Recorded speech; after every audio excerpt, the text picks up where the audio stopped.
Shalom Vracha, mes chers amis, nous sommes dans des temps qui sont très messianiques et les informations sont très prometteuses parce que, vous savez, ce mot-là, dans lequel le Ham Israël, ça fait des mois et des mois qu'ils essayent de rentrer, l'armée israélienne, ils essayent de rentrer dans un endroit qui s'appelle Rafiach en français ou même en hébreu, il s'appelle Rafiach. Mais il faut savoir que c'est très très significatif. Parce que vous voyez très bien que ça fait des mois que les Américains disent non, il ne faut pas taper là-bas, il ne faut pas rentrer là-bas, alors que ça a l'air de tourner toujours autour de ce Rafiach. Maintenant il faut savoir que Rafiach, en arabe il ne s'appelle pas comme ça, il s'appelle Rafah. Maintenant nous quand on a Mekoubal que tu lui dis Rafah, il sait tout de suite qu'est-ce que ça veut dire Rafah. Rafah, c'est lorsque Adam Arishon, il a fauté, il a fait tomber tous les mondes. Baruch Hashem, il a été métaken un petit peu. Il a arrangé un petit peu toutes les étincelles divines qu'il a fait tomber. Par contre, il a laissé encore des étincelles divines qui n'ont pas été arrangées et qui vont être arrangées avec Avraham, Yitzhak et Yaakov. Ils ont été métaken et ils nous ont laissé à nous, de ces 1000 lumières qu'il y avait, qui est une grande shlemut, 288 lumières. Maintenant, 288 en hébreu, c'est Resh, c'est 200, P, c'est 80, et Chet, c'est 8, ça fait 288. Ça fait Rafah. Donc ça veut dire que dans la tfila, si j'avais un sidour de Kabbalah, je vous aurais montré, chaque fois que tu fais une bracha, en vérité, tu élèves ces étincelles divines qui n'ont pas été arrangées, et tu les élèves. Lorsque tu manges, ou n'importe quelle bracha que tu fais, tu élèves des étincelles divines qui n'ont pas été arrangées avant. Maintenant, ce qui se passe, c'est que la même chose quand quelqu'un il est malade. Quand quelqu'un il est malade, eh bien qu'est-ce qui se passe? Eh bien, ça veut dire qu'il n'a pas été métaken encore son rafah. Il n'a pas encore été métaken 288 lumières. Ces 288 lumières, il ne les a pas élevées totalement. Et comme il ne les a pas élevées totalement, ça fait en sorte que, eh bien, il doit encore les arranger. Et c'est pour ça encore qu'il est malade. C'est pour ça qu'il doit faire des tikkunim kabbalim pour se guérir vers Azrat Hashem. Donc maintenant, ce rafah, qu'on dirait que c'est ce qui nous reste à arranger. Il nous reste à arranger dans l'amour entre le prochain, l'un et l'autre. Mais en tout cas que c'est un tzir. D'ailleurs, vous savez, on appelle ça le tzir Philadelphia. Tzir. Un tzir, c'est un tournant. C'est surtout ça que tient. C'est-à-dire, la porte, elle tient sur quoi? Sur ça, le tzir de Philadelphie, qui est donc Rafah. Eh bien, c'est sur ça que Be'ezrat Hashem, la Géoula, elle va tenir. Comme on a dit déjà, et le début de la guerre, eh bien, il a commencé à Pessah. Ils ont décidé à Pessah. Et le Mashiach, il est censé être très très proche. On sait très bien qu'on a 49 jours de préparation. Et donc c'est 49 jours, excusez-moi, de préparation. Et c'est ça qu'on doit faire. Et une des choses, bien sûr, puisque c'est la paracha de la semaine, Kedoshim tiyu ki kadoshani. Vous devez être élevé. Kadosh, ça veut dire quelqu'un d'élevé, quelqu'un de saint, quelqu'un de séparé de la matérialité. Parce que moi, Dieu, je suis séparé de la matérialité. Maintenant, on a un problème. Comment tu peux dire sépare-toi de la matérialité parce que moi je suis séparé de la matérialité? On sait que Kadosh Baruch Hu, il n'a aucune matière. Moi je suis bichlal dans la matière. Je pense toute la journée que à l'argent et que aux pizzas et que aux petits gâteaux et que à la madbouha et la tchoukchouka. Il n'y a que ça que je pense la journée. Qu'est-ce que je vais manger à midi? Qu'est-ce que je vais manger ce matin? Donc ça veut dire quoi que Kadosh Baruch Hu dit soyez saints parce que moi je suis saint. Une petite histoire. Écoutez cette histoire. Vous savez, il y a ce qu'on appelle Siyum HaMasechet. Siyum HaMasechet, c'est lorsque quelqu'un finit un traité de la Gemara, eh bien, il fait une petite seouda, on amène les pizzas, les gâteaux, et on est content, Baruch Hashem, on a fini un traité. On est la veille de Pessah. Et il y a un monsieur, donc, qui se met à la fin de la prière, et il va faire le Siyum HaMasechet.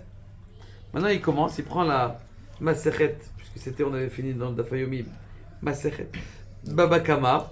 Et donc, il prend la Masechet Baba Kama. Maintenant, il commence la Masechet Baba Kama. Et qu'est-ce qu'il y a dans la Maseret Abakama, dans le Stuttenstein, il y a 3 étoiles. La première étoile, deuxième étoile, troisième étoile. Lui, il a pris la deuxième. Maintenant, quand il a pris la deuxième, il n'y a pas à la fin le Nosar de Adranalar. Nous allons, Adranalar, encore une fois, on va recommencer là. Il n'y a pas parce que c'est que la deuxième. Là, c'est dans le troisième tome qu'on finit la Maseret. Bon. Donc, du coup, il fallait chercher la Gemara. Donc, il faut chercher dans 50 Gemarot. Donc, il cherche, ça prend du temps. Lui, il a commencé. Le Tzibour, ils attendent. Et l'Onaïm, c'est pas.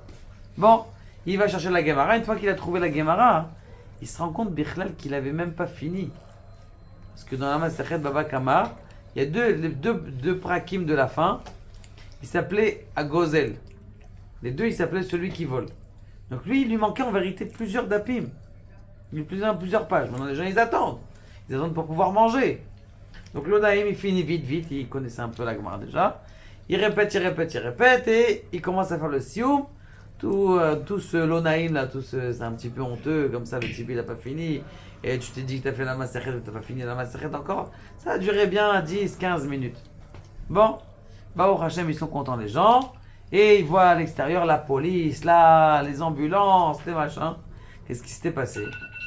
Ce qui s'était passé, c'est que juste devant leur synagogue, il y avait l'attentat. Vous vous rappelez de l'attentat qu'il y avait la veille de Purim où il y a une voiture bélier qui est rentrée. Le type il est sorti avec son arme, il a essayé de tirer. Baruch Hashem ne s'est pas tiré. Il a dit si ils étaient tous sortis 10 minutes plus tôt, ils seraient là-bas dedans. Surtout que c'était des vieilles personnes. Vous savez, ceux qui viennent à la synagogue en général, et des fois, c'est pas forcément des jeunes. Et donc, s'ils seraient sortis, juste la voiture bélier, déjà, elles auraient fini. C'est pas en plus ceux qui étaient là-bas dans la cour.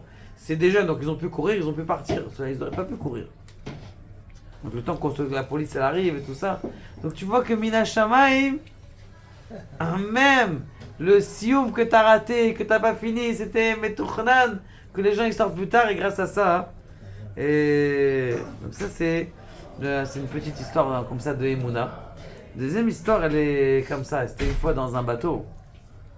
Il y avait le capitaine du bateau, le sous-capitaine, les trucs. Ils étaient en train de se poser la question, est-ce qu'on s'arrête dans cette île ou est-ce qu'on s'arrête pas dans cette île? Est-ce qu'on s'arrête dans l'île? Le capitaine a dit oui, on s'arrête.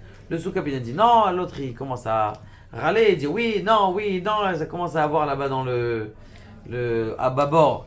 Commence à avoir c'est moi le chef, l'autre c'est non, c'est moi le chef, c'est moi qui décide de l'itinéraire, toi tu t'occupes que de décider de ça, non c'est moi l'itinéraire, et chacun il se prend la tête. En plein milieu qui réfléchissent comme ça, le bateau bien sûr il va doucement, ils ont des pirates qui les arrivent à bâbord, les Houthim ils arrivent. Les Houthim ils arrivent, ils montent à bâbord, ils commencent à attraper l'équipage, ils attachent tout l'équipage et ils prennent le bateau et ils font un truc. La question qui se pose, ils sont encore en train de se battre là maintenant? Ils sont plus en train de se battre. C'est qui le chef? Pourquoi ils sont plus en train de se battre? Parce qu'ils se sont écrasés.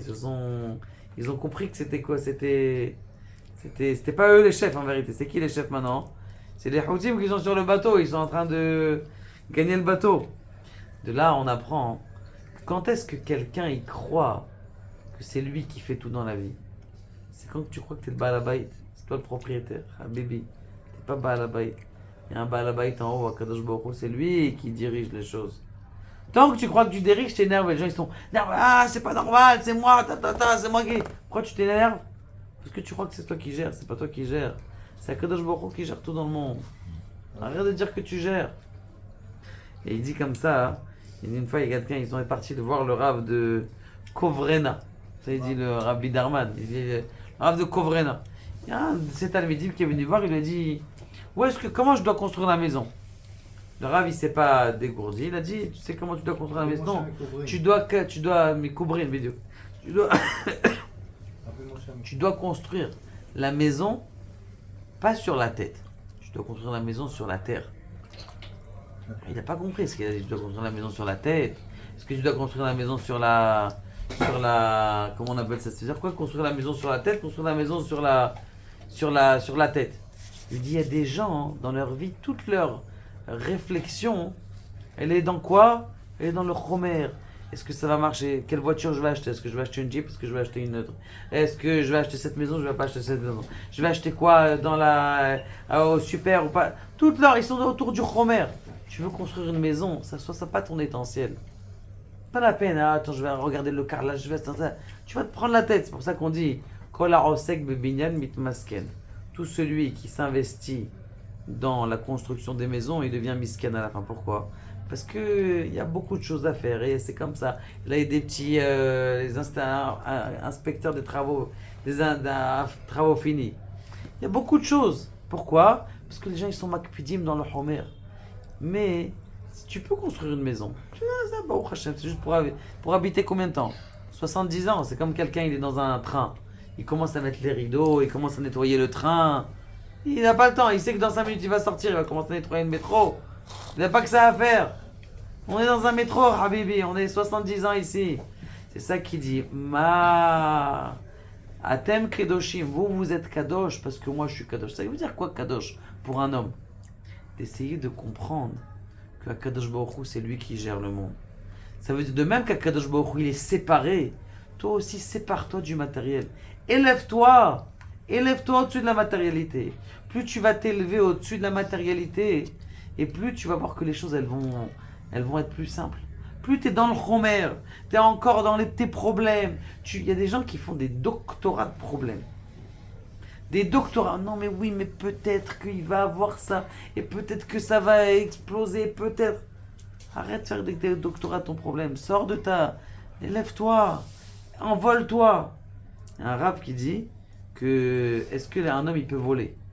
Il dit qu'il n'y a aucun problème qu'un homme il peut voler. Pas voler l'argent. Tout le monde va voler. Et là, sans voler. Il dit grâce à la concentration qu'un homme il a, il peut élever même son corps, se détacher de son corps et élever même son corps. Avec une concentration, il peut élever même son corps. Et donc, mes chers amis, ça c'est le rayon. Kedoshim, ça veut dire quoi Kadosh? Séparé. De même que Kadosh Baruch Hu, il est séparé de ce monde. Il nous écoute nos prières. Mais toi aussi, tu dois être séparé. Maintenant, comment est-ce qu'on s'élève? On s'élève en faisant plein de mitzvot. Plus tu vas faire des mitzvot, plus tu vas étudier la Torah, plus tu vas partager Rabotai. Et ceux qui sont là, qui écoutent les cours tous les jours et qui sont abonnés, abonnez-vous et partagez. Vous ne savez pas quel miracle c'est de partager la Torah. Pas partager la Torah à quelqu'un qui écoute des cours. Partager la Torah à celui-là qui est en train, peut-être qu'il va se marier avec Mzroba. Peut-être qu'il va se marier avec quelqu'un qui ne doit pas se marier. C'est à lui qu'il faut envoyer. Tu as des cousins comme ça. Envoie-lui un cours de Torah. Peut-être que ce cours de Torah, ça va le réveiller. Tu ne peux pas savoir. Des fois, un petit cours de Torah, c'est quelque chose pile qu'il devait écouter. Absolument partagez. Prenez votre un temps, 1 minute par jour. Surtout les élèves qui sont là, qui sont dans notre groupe. Eh bien, partagez au maximum. Vous ne savez pas. Le Zikoui Arabim, combien c'est une ségoula de guérison, une ségoula de, comment on appelle ça, de parnassa, plein de ségoulottes, on en a parlé déjà. Partagez au maximum et surtout, élevons-nous. Plus tu vas t'élever, plus tu vas savoir que Kadosh Baruch Hu, c'est lui le propriétaire de ce monde. Et moins tu vas être orgueilleux de toi, et moins tu vas être nerveux, et moins tu seras nerveux, plus tu seras heureux dans ta vie. Baruch Adonai, la Olam, Amen.